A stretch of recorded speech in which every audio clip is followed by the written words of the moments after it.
So something on my mind recently has been the topic of prison reform. And an idea I came across recently that I'd like to bounce off you guys, I thought it was pretty interesting.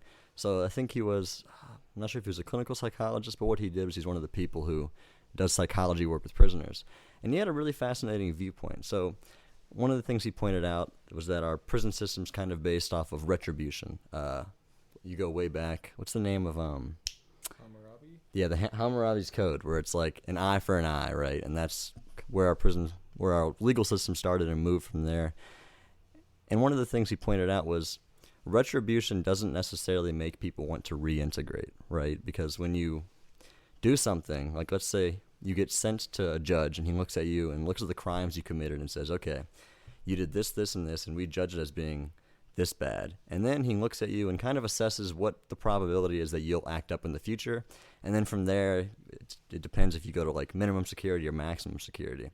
What he pointed out that I thought was interesting was, what if we, and this isn't always the case, i.e. like serial killers, but when you can, to try and look at it from a needs perspective and say, okay, so you robbed this 7-Eleven because you needed some money for your meth addiction. So let's get you to a prison that has, addiction counsels and that kind of thing. Any thoughts on that?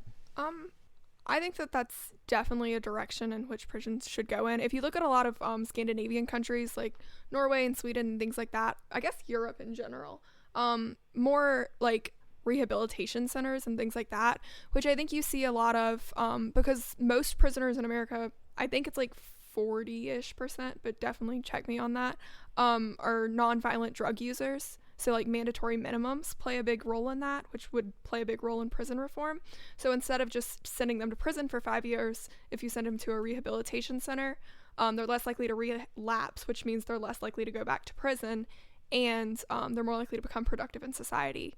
And then you would no longer have to pay for their prison sentence. I mean, Krista mentioned the Scandinavian forms of prison, you could say. Obviously, that's the complete opposite of what we do here in the U.S., and it's a different society, so you can't take everything at face value. But it's for sure true that they try to rehabilitate people much more than just punish them, and they have a very low rate of people actually falling back into committing crimes.